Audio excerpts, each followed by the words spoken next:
നമസ്കാരം. അധികം ശ്രദ്ധിക്കപ്പെടാതെ പോയ എന്നാൽ നിർണായകമായ ഒരു രാഷ്ട്രീയ നീക്കം കേരളത്തിലെ ഭാരതീയ ജനതാ പാർട്ടി നടത്തിയിരിക്കുന്നു. മറ്റൊന്നുമല്ല, സ്വർണ്ണക്കൊള്ള വിവാദത്തിൽ തെരുവിലിറങ്ങാൻ ഉഗ്രമായ പ്രതിഷേധം സംഘടിപ്പിക്കാൻ BJP തീരുമാനിച്ചിരിക്കുന്നു. ഇതുവരെ ഉണ്ടായിരുന്ന ഒരു ആശങ്ക, എന്തുകൊണ്ട് വളരെ ആക്റ്റീവായി ശബരിമല സ്വർണ്ണക്കൊള്ള വിവാദം മുൻകാലത്തിലെ ആചാര സംരക്ഷണ വിഷയത്തിൻ്റെ അതേ ആർജവത്തിൽ ഏറ്റെടുക്കാൻ ഭാരതീയ ജനതാ പാർട്ടി വിസമ്മതിച്ചു? അതിനുള്ള സ്വാഭാവിക ഉത്തരം, വലിയ രീതിയിൽ BJP ആളിക്കത്തിക്കുന്ന ഈ വൈകാരിക വിഷയത്തിൻ്റെ പ്രയോജനം ചരിത്രപരമായി തെരഞ്ഞെടുപ്പുകളിൽ എടുത്തിട്ടുള്ളത് കോൺഗ്രസ്സാണ്, അല്ലെങ്കിൽ UDF ആണ്. അത് 2019 ലോക്സഭാ തെരഞ്ഞെടുപ്പിൽ കൃത്യമായി തെളിഞ്ഞതുമാണ്. BJP ആളിക്കത്തിച്ച ആചാര സംരക്ഷണ ജാഥകളിലൂടെ, ആ പോരാട്ടങ്ങളിലൂടെ, നിയമപോരാട്ടങ്ങളിലൂടെ ആളിക്കത്തിച്ച CPM വിരുദ്ധത, അല്ലെങ്കിൽ LDF വിരുദ്ധത, അല്ലെങ്കിൽ ഭരണവിരുദ്ധത, അതിൻ്റെ ചിറകിലേറി നേട്ടം കൈവരിച്ചത് UDF ആണ്. കാരണം LDFൻ്റെ കോർ വോട്ടുകൾ പലതും മാറിപ്പോയി. അത് നേരിട്ട് UDFന് കിട്ടിയില്ല, അത് BJPക്ക് കിട്ടി. അങ്ങനെ LDFൻ്റെ വിജയസാധ്യത നഷ്ടപ്പെട്ടു. BJP ആഗ്രഹിക്കുന്നൊരു കാര്യമുണ്ട്, UDF വിമുക്ത, കോൺഗ്രസ് വിമുക്ത കേരളം ഒരുപക്ഷെ BJPയുടെ സ്കീം ഓഫ് തിങ്സിൽ സാധ്യമാണ്. പക്ഷേ പൂർണ്ണമായി LDF അഥവാ CPM വിരുദ്ധ, അല്ലെങ്കിൽ CPM വിമുക്ത കേരളം സമീപ ഭാവിയിൽ സാധ്യമാവില്ല. കാരണം ഡീപ്ലി എൻട്രഞ്ച്ഡ് ആണ് ഇടതുപക്ഷത്തിൻ്റെ സംഘടനാ സംവിധാനം. അതിൻ്റെ ഗുണഭോക്താക്കൾ ഏറെയാണ്. അഴിമതിയുടെ കൂത്തരങ്ങാണ് CPMും അതിൻ്റെ സംവിധാനങ്ങളും. പക്ഷേ CPMനോടൊപ്പം പല പ്രയോജനങ്ങൾ ലഭിച്ച് കൂടെ നിൽക്കുന്ന ഒരു വലിയ ജനസാമാന്യമുണ്ട്. അതിൻ്റെ പ്രയോജനം പല രീതിയിൽ വർഗ ബഹുജന സംഘടനകളിലൂടെ CPM നേടിയെടുത്ത ഒരു ഗ്രാസ് റൂട്ട് ലെവൽ കണക്ടിവിറ്റി, അത് പെട്ടെന്ന് വലിച്ചെറിയാൻ കഴിയില്ല. അതുകൊണ്ട് UDF സംവിധാനവും കോൺഗ്രസും ക്ഷയിച്ചു കഴിഞ്ഞാൽ കോൺഗ്രസിനോടൊപ്പം നിൽക്കുന്ന ഭൂരിപക്ഷ മതവിഭാഗത്തിൽപ്പെടുന്ന ഹിന്ദുക്കളായ വലിയൊരു നമ്പർ ആളുകൾ BJPയിലേക്ക് തന്നെ വരും. അവർ CPM വിരുദ്ധതയാണ് കോൺഗ്രസിൻ്റെ ഒരു ആഹാരമെന്ന് പറയുന്നത്. അപ്പോൾ അങ്ങനെയുള്ള അണികൾ വേറെ ഒരിടത്തും പോവില്ല, അവർ BJPയിലേക്ക് വരുമെന്ന BJPയുടെ കണക്കുകൂട്ടൽ. അതേപോലെ തന്നെ ന്യൂനപക്ഷങ്ങൾ, കോൺഗ്രസിനോടൊപ്പം നിൽക്കുന്ന മുസ്ലിം ന്യൂനപക്ഷങ്ങൾ ഒരുപക്ഷെ ഇടതുപക്ഷത്തേക്ക് പൂർണ്ണമായി ഗാൽവനൈസ് ചെയ്യപ്പെട്ടേക്കാം. പക്ഷേ ക്രിസ്ത്യൻ ന്യൂനപക്ഷങ്ങളുടെ ഒരു ഭാഗമെങ്കിലും BJPയിലേക്ക് വന്നേക്കാം എന്ന ഒരു തന്ത്രമുണ്ട്. അതുകൊണ്ടാണ് ശബരിമല വിവാദം ആളിക്കത്തിച്ചാൽ അതിൻ്റെ പ്രയോജനം ലഭിക്കാൻ ഇൻഡയറക്റ്റ്ലി UDFന് ലഭിക്കുകയും LDFന് അതിൻ്റെ പ്രയോജനം ലഭിക്കാതിരിക്കുകയും ചെയ്യും. ആ ഒരു രീതിയിൽ BJPക്ക് ലഭിക്കില്ല, LDFന് ലഭിക്കില്ല. പക്ഷേ ഇപ്പോഴിതാ തന്ത്രം മാറ്റിയിരിക്കുന്നു. അതിനർത്ഥമെന്ന് പറയുന്നത് ഒരുപക്ഷെ വലിയ വലിയ ആലോചനകൾ, കേന്ദ്ര നേതാക്കളുമായിട്ടൊക്കെയുള്ള വലിയ ആലോചനകൾ നടക്കാനിരിക്കുന്നു. ശ്രീ അമിത് ഷാ 11-ാം തീയതി കേരളത്തിൽ എത്തുന്നു. ഇപ്പോൾ ഇന്നത്തെ ദിവസം തമിഴ്നാട് സന്ദർശിക്കുന്നു. ഒരാഴ്ചക്കുള്ളിൽ തന്നെ കേരളത്തിലെത്തി കേരളത്തിലെ സമുന്നതരായ നേതാക്കളുമായി സംസാരിക്കുന്നു. നരേന്ദ്രമോദി ഈ മാസം അവസാനം, ജനുവരി മാസം അവസാനത്തോടെയോ അല്ലെങ്കിൽ ഒരു മാസത്തിനുള്ളിലോ നരേന്ദ്രമോദി തിരുവനന്തപുരത്തെത്തി തിരുവനന്തപുരത്തെ ജനങ്ങൾക്ക് വലിയൊരു സമ്മാനപ്പൊതി സമ്മാനിക്കാനുള്ള സാധ്യത തള്ളിക്കളയാനാവില്ല. കാരണം ആ രീതിയിലാണ് തിരുവനന്തപുരത്തെ ജനങ്ങൾ BJPക്ക് അനുകൂലമായി നൽകിയ മാൻഡേറ്റിനുള്ള നന്ദി പ്രകടനം എന്ന രീതിയിലും തെരഞ്ഞെടുപ്പ് പ്രചരണത്തിനുള്ള ഒരു ഉപാധി എന്ന നിലയിലും ഷോക്കേസ് ചെയ്യാൻ ചില കാര്യങ്ങൾ ഉണ്ടാകണമല്ലോ.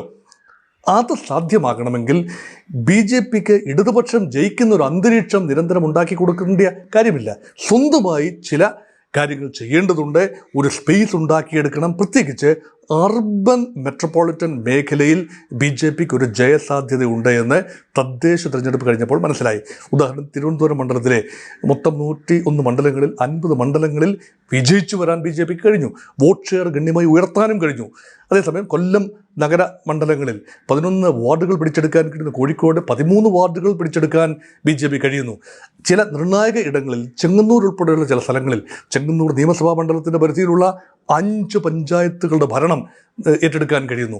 കേരളത്തിലെ ഒരു 10-20 നിയമസഭാ സെഗ്മെൻറ്റുകളിൽ ഏതാണ്ട് 30,000-ഓളം വോട്ടുകൾ നേടാവുന്നൊരു നിലയിലാണ് BJP. ഈ 30,000 എന്നത് 40,000-ഓ 45,000-ഓ ആക്കി മാറ്റിയെടുത്താൽ വിന്നബിൾ ഒരു ട്രയാങ്കുലർ കോൺടാക്റ്റിൽ, മൾട്ടി കോർണർ കോൺടെസ്റ്റിൽ ഏതാണ്ട് 40,000 വോട്ട് പോലും വിജയിക്കാവുന്ന നമ്പറാണ്. 42,000 43,000 വോട്ടുകൾ മാത്രം നേടിപ്പോലും വിജയിക്കുന്ന സ്ഥാനാർത്ഥികളുണ്ട് ചില മണ്ഡലങ്ങളിൽ. അവിടെ ബി ജെ പിക്ക് ഒരു സാന്നിധ്യമുണ്ട്. ബി ജെ പി ആഗ്രഹിക്കുന്നത് ഒരു ഡബിൾ ഡിജിറ്റ് തൊടുക എന്നതാണ്. ഏതായാലും ബി ജെ പിക്ക് MLA മാരുണ്ടാകാൻ സാധ്യതയുണ്ട്. നേമവും പിന്നെ ഒരുപക്ഷെ കഴക്കൂട്ടം, മഞ്ചേശ്വരം ഒക്കെ മണ്ഡലങ്ങൾ അവരുടെ ഉറച്ച മണ്ഡലങ്ങളായി ബി ജെ പി ഇപ്പോൾ തന്നെ വിശ്വസിക്കുന്നു. പക്ഷേ അതിൽ കൂടുതലായി പോകണമെങ്കിൽ ഒരു വിസിബിൾ സാന്നിധ്യം ഉണ്ടാകണം. വൈകാരികമായി ഒരുപക്ഷെ കോൺഗ്രസിനേക്കാളും ഭംഗിയായി ശബരിമല വിഷയം വിശ്വാസ സമൂഹത്തിന് മുമ്പിൽ എത്തിക്കാൻ കഴിയുന്നത് ഭാരതീയ ജനതാ പാർട്ടിക്ക് തന്നെയാണ്. പക്ഷേ എന്തുകൊണ്ട് ഇത്രയും കാലം ഉണർന്ന് പ്രവർത്തിച്ചില്ല എന്നതിൻ്റെ ഉത്തരമാണ് ഞാൻ നേരത്തെ സൂചിപ്പിച്ചത്. ഇനിയും ഉണർന്ന് പ്രവർത്തിക്കാനുള്ള ഒരു താല്പര്യവും ഇച്ഛാശക്തിയും ഇതാ ബി ജെ പി പ്രകടിപ്പിച്ചു കഴിഞ്ഞു. അതാണ് പ്രധാനപ്പെട്ട കാര്യം. ഇത് അധികം അവലോകനം ചെയ്യപ്പെട്ടിട്ടില്ല എന്നതുകൊണ്ടാണ് ഞാൻ ഈ വീഡിയോ ചെയ്യുന്നത് തന്നെ. ഇതിന് ഇംപ്ലിക്കേഷൻസും കൂടെ നോക്കാം. എന്താണ് സംഭവിക്കാൻ സാധ്യത? അതിഗംഭീരമായ, കാരണം ബി ജെ പിക്ക് നല്ല സംഘടനാ സംവിധാനമുണ്ട്. RSSൻ്റെ കെയ്ഡ് എണ്ണയിട്ട യന്ത്രം പോലെ പ്രവർത്തിച്ചതുകൊണ്ടാണ് തിരുവനന്തപുരം കോർപ്പറേഷൻ ഉൾപ്പെടെ കാര്യങ്ങൾ പിടിച്ചെടുക്കാൻ ബി ജെ പി കഴിഞ്ഞത്. ഒരിക്കൽ കൂടി RSSൻ്റെ കെയ്ഡർ രാജ്യത്ത് ഏറ്റവും അധികം ശക്തമായ RSS കെയ്ഡർ സംവിധാനമുള്ളത് കേരളത്തിലെ നഗരമേഖലയിലാണ്. ബി ജെ പിക്കാണ് അതിൻ്റെ പ്രയോജനം നേരിട്ട് ലഭിക്കുക. അങ്ങനെയെങ്കിൽ കൃത്യമായി ശബരിമല വീടുകളിലേക്ക്, ഭവനങ്ങളിലേക്ക്, ഹൈന്ദവ ഭവനങ്ങളിലേക്കും, അല്ലെങ്കിൽ ഇത് കൊള്ള എന്നൊരു കോൺസെപ്റ്റ് ആണെങ്കിൽ ക്രിസ്ത്യൻ ഭവനങ്ങളിലേക്കും മറ്റിടങ്ങളിലേക്കും എല്ലാം തന്നെ എത്തിക്കാൻ ബി ജെ പിയുടെ കാഡറിന്, RSSൻ്റെ കാഡറിന് സാധിക്കും എന്നാണ് ഇപ്പോഴത്തെ കണക്കുകൂട്ടൽ. അങ്ങനെയെങ്കിൽ എന്താണ് സംഭവിക്കുക? LDFന് പരമ്പരാഗതമായി ലഭിച്ചിരുന്ന ചില സമുദായങ്ങളുടെ വോട്ടിൽ കുറവ് വരാം. അതിലൊരു പ്രധാന സമുദായം കേരളത്തിലെ ജനസംഖ്യയുടെ 26-27% വരുന്ന ഈഴവ സമുദായത്തിൻ്റെ വോട്ടാണ്. മഹാഭൂരിപക്ഷം ഈഴവ സമുദായ നേതാക്കൾ മുൻകാലങ്ങളിൽ കോൺഗ്രസ് പാർട്ടിയോട് ചേർന്ന് നിന്നവരാണ്. സമുദായ നേതാക്കൾ SNDP യോഗത്തിന് തലപ്പത്ത് വന്ന R. ശങ്കർ ഉൾപ്പെടെയുള്ള മുൻ മുഖ്യമന്ത്രിമാർ, അവരൊക്കെ കോൺഗ്രസിൻ്റെ പ്രകടമായ മുഖങ്ങളാണ്. പക്ഷേ ശരാശരി ഈഴവ ഒരു മനസ്സ് വലിയ രീതിയിൽ സാമൂഹ്യ പരിവർത്തനത്തിന് ആഗ്രഹിക്കുന്ന മനസ്സുകളാണ്. പിന്നാക്ക വിഭാഗം എന്ന നിലയിൽ വലിയ രീതിയിലുള്ള സാമൂഹ്യ പരിവർത്തനത്തിന് CPM കാരണമായിട്ടുണ്ട് എന്ന് വിശ്വസിക്കുന്ന ഒരു വിഭാഗമുണ്ട്. അങ്ങനെയെങ്കിൽ അവരുടെ വോട്ട് CPMനും അല്ലെങ്കിൽ CPIക്കും RSPക്കും അങ്ങനെ ഇടതുപക്ഷ പ്രസ്ഥാനങ്ങൾക്കാണ് പരമ്പരാഗതമായി ലഭിച്ചത്. അപ്പം കേരളത്തിലെ സിംഗിൾ ലാർജസ്റ്റ് കമ്മ്യൂണിറ്റിയുടെ ഒരു പിന്തുണ, ഭൂരിപക്ഷ പിന്തുണ എക്കാലത്തും CPMനുണ്ടായിരുന്നു. അതിൽ ഒരു വിഭാഗം മാറി ചിന്തിച്ചു 2019 തെരഞ്ഞെടുപ്പിൽ. അങ്ങനെയാണ് CPM ആടി പതറിയത്. ആ വോട്ടുകൾ BJPയിലേക്ക് വന്നു. 2024 ലോക്സഭാ തെരഞ്ഞെടുപ്പിലും ആറ്റിങ്ങൽ ലോക്സഭാ മണ്ഡലത്തിൻ്റെ പരിധി, ആലപ്പുഴ ലോക്സഭാ മണ്ഡലത്തിലെ പരിധി, ഇവിടെയൊക്കെ ഈഴവ സാന്നിധ്യം നിർണായകമാണ്. തെക്കൻ കേരളത്തിൽ പ്രത്യേകിച്ചും അത് പൊതുവെ പ്രകടമാണ്. അത് BJPയിൽ നിന്നും നേരിട്ട് CPMൽ നിന്ന് നേരിട്ട് BJPയിലേക്ക് പോയി എന്നത് നിസ്സംശയം പറയാം. BJP സ്ഥാനാർത്ഥികൾക്ക് 3 ലക്ഷത്തോളം വോട്ടുകളാണ് ഈ 2 മണ്ഡലങ്ങളിൽ ലഭിച്ചത്. അത് നിർണായകമാണ്. അത് 4 ലക്ഷമായി മാറ്റിക്കഴിഞ്ഞാൽ വിജയത്തിലേക്ക് എത്തുകയാണ്. ആ ഒരു സാഹചര്യത്തിൽ ലോക്സഭാ തെരഞ്ഞെടുപ്പ് വേണമെങ്കിൽ പ്രത്യേകമായൊരു അവസരമായി നമുക്ക് കാണാം. കാരണം വിഷയം വ്യത്യാസമാണ്. കേന്ദ്രത്തിലെ തെരഞ്ഞെടുപ്പാണ്. നരേന്ദ്രമോദി വലിയ ഒരു മഹാമേരുവായി നിൽക്കുന്നു. സംസ്ഥാന തെരഞ്ഞെടുപ്പിൽ BJPക്ക് യാതൊരു സാധ്യതയും ആരും കൽപ്പിക്കുന്നില്ലല്ലോ.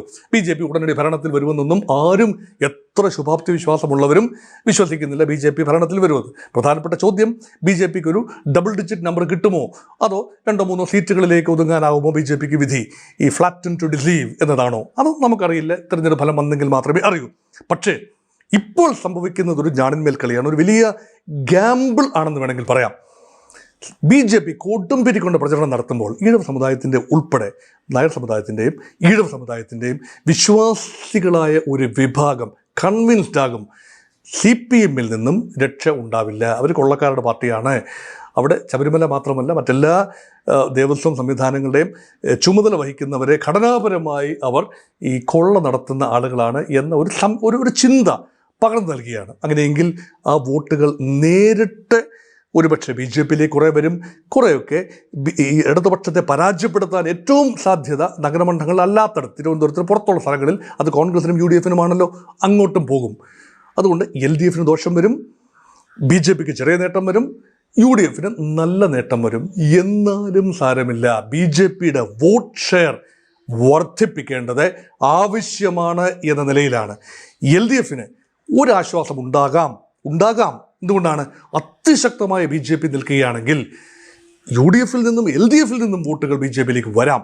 അങ്ങനെ വന്നാൽ അതിൻ്റെ പ്രയോജനം ഭരണവിരുദ്ധതയുടെ നേരെ പകുതി BJPക്ക് പോകുന്നു എങ്കിൽ അത് it is advantage LDF. Pinarayi ഭക്തരായ ആളുകൾ, LDFൻ്റെ കാഡറുകൾ, LDFനെ എക്കാലത്ത് സ്നേഹിച്ചിരുന്നവർ വേറെ ഒരിടത്തും പോവില്ല. അവരുടെ വോട്ട് ഒന്നുകിൽ LDFന് തന്നെ കൃത്യമായി പോൾ ചെയ്യപ്പെടും, അല്ലെങ്കിൽ മരവിപ്പിക്കപ്പെടും. മരവിപ്പിക്കപ്പെട്ടാൽ പോലും അവർ BJPക്കോ കോൺഗ്രസിനോ വോട്ട് ചെയ്യില്ല. അതിന് പ്രയോജനം ഒരു പരിധിവരെ LDFന് ലഭിക്കും. ആ ചിന്ത LDFനും ഉണ്ട്. അതുകൊണ്ട് BJP ആളിക്കത്തിങ്ങെങ്കിൽ കത്തിച്ചോട്ടെ, ശക്തമായ ത്രികോണ മത്സരം വന്നോട്ടെ, തങ്ങൾക്ക് ജയിച്ചു വരാം എന്നൊരു ചിന്തയുണ്ട്. അപ്പോൾ അങ്ങനെ ഒരു സാഹചര്യമുണ്ട്. അതുകൊണ്ടാണ് ഇതൊരു മൾട്ടിപ്പിൾ ഡയമെൻഷൻസ് ഉള്ളൊരു കാര്യമാണ് എന്ന് പറയുന്നത്. കോൺഗ്രസിൻ്റെ ചിന്തൻ ശിബിരം, ആ പേരല്ല ഉപയോഗിക്കുന്നത്, ഇപ്പോൾ ലക്ഷ്യ ക്യാമ്പ് എന്നാണ് പറയുന്നത്. വയനാട് സുൽത്താൻ ബത്തേരിയിൽ വെച്ച് ഇപ്പോൾ നടന്നുകൊണ്ടിരിക്കുന്ന കോൺഗ്രസിൻ്റെ ക്യാമ്പിൽ കൂലംകഷമായി ഈ വിഷയം ചർച്ച ചെയ്യും. ഒരുപക്ഷെ കോൺഗ്രസ് ആണ് ആദ്യം UDF സംവിധാനത്തിൽ ആദ്യം തന്നെ സ്ഥാനാർത്ഥികളെ പ്രഖ്യാപിച്ച് തെരഞ്ഞെടുപ്പിലിറങ്ങാൻ സാധ്യതയുള്ളത്. കാരണം പരമ്പരാഗതമായി കോൺഗ്രസ് ഏറ്റവും അവസാന നിമിഷമാണ് സ്ഥാനാർത്ഥികളെ ഗ്രൂപ്പ് തർക്കങ്ങളും വീതം വെപ്പുകളും ഹൈക്കമാൻഡ് ഇടപെടലുകളും എല്ലാം കഴിഞ്ഞ് അതീവ നാടകീയമായ നിമിഷങ്ങളെല്ലാം, ഉദ്വേഗജനകമായ നിമിഷങ്ങൾ സമ്മാനിച്ചതിന് ശേഷം അവസാനം ഒരു തട്ടിക്കൂട്ട് കാൻഡിഡേറ്റ് ലിസ്റ്റുമായി പുറത്തു വരും. പക്ഷേ അതൊന്നും ചെയ്യാതെ തന്നെ ജനുവരി മാസം അവസാനിക്കുന്നതിന് മുൻപ് തന്നെ ഏകദേശ രൂപം, സ്ഥാനാർത്ഥികളെക്കുറിച്ച് ഒരു ഏകദേശ രൂപം ലഭിക്കത്തക്ക രീതിയിൽ UDF കൃത്യമായ ആസൂത്രണത്തോടെ മുന്നോട്ട് പോകുന്നു. അവിടെ ഈ വിഷയം BJP ശബരിമല വിഷയം ആളിക്കത്തിക്കാൻ ശ്രമിക്കുമ്പോൾ ഇപ്പോൾ പോറ്റിയെ കെറ്റിയെ എന്ന പാട്ട് കൂടുതൽ പാടുന്നത് UDFക്കാരുടെ നാവിൻ തുമ്പത്താണ്. പക്ഷേ അത് BJP കൂടെ ഏറ്റെടുക്കുമ്പോൾ കോൺഗ്രസ് അതിനെ എങ്ങനെയാണ് കാണുക? അപ്പോൾ ആ ഒരു കൂടിയാലോചനയിൽ ലക്ഷ്യ ക്യാമ്പിലെ പ്രധാന ഇതിവൃത്തം BJPയിൽ നിന്നും ഉൾപ്പെടെ കടന്നു വരാവുന്ന വെല്ലുവിളി നേരിടുക എന്നതാണ്. ആത്യന്തികമായി ഇന്ത്യ മുന്നണി സംവിധാനത്തിൻ്റെ ഭാഗമാണല്ലോ CPM-ഉം കോൺഗ്രസും എല്ലാം തന്നെ. CPM ഒന്നും ഒരിക്കലും BJPയുടെ കേന്ദ്രതലത്തിൽ സന്ധി ചെയ്യാൻ സാധ്യതയില്ല, കോൺഗ്രസിന് ഒരിക്കലും സന്ധി ചെയ്യാനാവില്ല. അപ്പം സംസ്ഥാന തലത്തിൽ പക്ഷേ കോൺഗ്രസിൻ്റെ മുഖ്യ ശത്രു CPM-ആണ്, CPM-ൻ്റെ മുഖ്യ ശത്രു കോൺഗ്രസുമാണ്. അവിടെ BJP മുഖ്യ ശത്രുവായി അവതരിപ്പിക്കാൻ രണ്ട് കൂട്ടരും വെമ്പുന്നു. കാരണം ന്യൂനപക്ഷ വോട്ടുകളാണ് കോൺഗ്രസിന് നിർണായകമാണ്. മുസ്ലിം വോട്ടുകൾ ഇപ്പോൾ തന്നെ കോൺഗ്രസിലേക്ക് വലിയ തോതിൽ മുസ്ലിം വോട്ടുകൾ ഗാൽവനൈസ് ചെയ്യുന്ന ചിത്രം 2024 ലോക്സഭാ തെരഞ്ഞെടുപ്പിലും 2025 ഇപ്പോൾ അവസാനിച്ച തദ്ദേശ സ്വയംഭരണ തെരഞ്ഞെടുപ്പിലും കണ്ടു. ആ ട്രെൻഡ് തുടരുകയാണെങ്കിൽ മലബാർ മേഖലയിലെ CPM ശക്തി ദുർഗങ്ങൾ, LDFൻ്റെ കോട്ട കൊത്തളങ്ങൾ തകർന്നു വീഴാനുള്ള സാധ്യതയുണ്ട്. അപ്പോൾ UDF ലക്ഷ്യം വെക്കുന്ന ഒരു 100 സീറ്റാണ്. ഇപ്പോഴത്തെ കണക്കനുസരിച്ച് 80-നും 86-നും ഇടയ്ക്ക് സീറ്റുകളിൽ തദ്ദേശ തെരഞ്ഞെടുപ്പിൻ്റെ കണക്കനുസരിച്ച് വിവിധ ഏജൻസികൾ കണക്ക് കൂട്ടുന്നതനുസരിച്ച് UDFന് ലീഡുണ്ട്.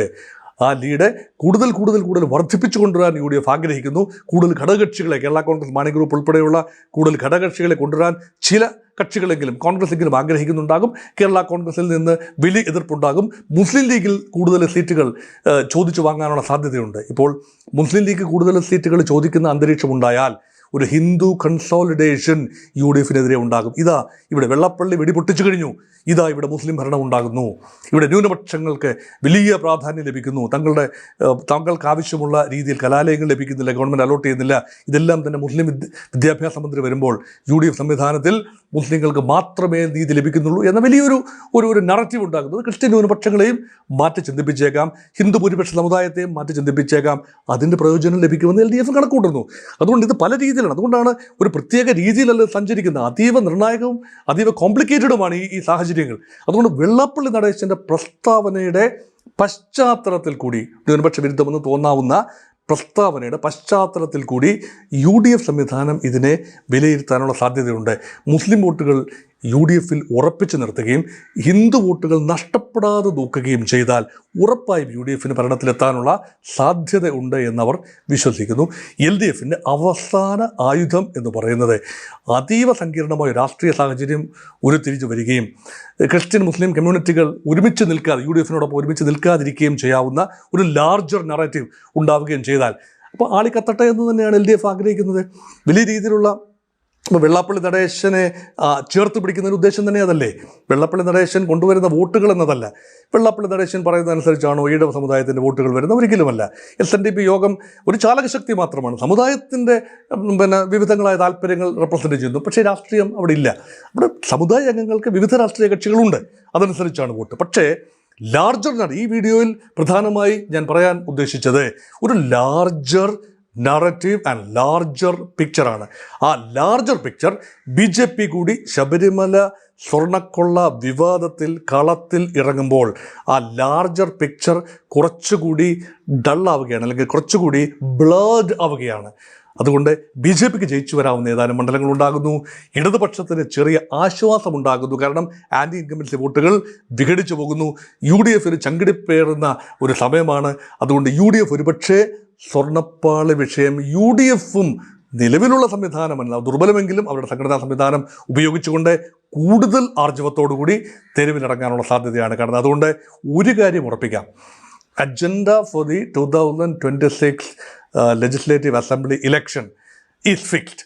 അത് സ്വർണ്ണപ്പാളി വിഷയം തന്നെയാണ്. മറ്റൊരു വിഷയം ഏതാനും ദിവസങ്ങൾക്കുള്ളിൽ ഉയർന്നു വരുന്നില്ല എങ്കിൽ അടുത്ത 100 ദിവസത്തേക്കുള്ള പ്രധാന പ്രചരണ വിഷയം സ്വർണ്ണപ്പാളി വിവാദം തന്നെയാകും എന്നതിൽ യാതൊരു സംശയവുമില്ല. പ്രത്യേകിച്ച് LDFന് അതിനുള്ളിൽ തന്നെ ചില നടപടികൾ എടുക്കേണ്ടി വന്നേക്കാം. ഇപ്പം രാഹുൽ മാങ്കൂട്ടത്തിനെതിരെ UDF നടപടിയെടുത്തു. ഘട്ടം ഘട്ടമായിട്ടാണെങ്കിലും ആദ്യം സസ്പെൻഡ് ചെയ്തു, പിന്നീട് ലെജിസ്ലേറ്റീവ് പാർട്ടിയിൽ നിന്ന് പുറത്താക്കി, പിന്നീട് പാർട്ടിയുടെ പ്രാഥമിക അംഗത്വത്തിൽ നിന്ന് പുറത്താക്കി. അപ്പോൾ രാഹുൽ മാങ്കൂട്ടത്തിൽ വിഷയം പറഞ്ഞുകൊണ്ട് കോൺഗ്രസിനെ ആർക്കും വിമർശിക്കാനാവില്ല, അത് വിലപ്പോവില്ല. സമാനമായ ഒരു ചിന്തയിലേക്ക് LDF എത്തുമോ? ഇനിയുള്ള ദിവസങ്ങളിൽ, ഇനിയുള്ള മണിക്കൂറുകൾക്കുള്ളിൽ ഈ പറയുന്ന പത്തനംതിട്ട ജില്ലാ കമ്മിറ്റിയിലെ അംഗത്വം പത്മകുമാറിന് നഷ്ടപ്പെടുമോ? CPM പുറത്താക്കുമോ? വാസ്തുവിനുള്ള നിലപാടെന്താണ്? ഈ ആരോപണ വിധേയരായ ആളുകൾ, കടകംപള്ളി സുരേന്ദ്രൻ ഉൾപ്പെടെയുള്ള ആളുകൾക്ക് സീറ്റ് നിഷേധിക്കാൻ CPM ആർജവം കാട്ടുമോ? അതോ അവരെല്ലാം ചേർത്ത് പിടിക്കുന്നൊരു നിലപാടാകുമോ?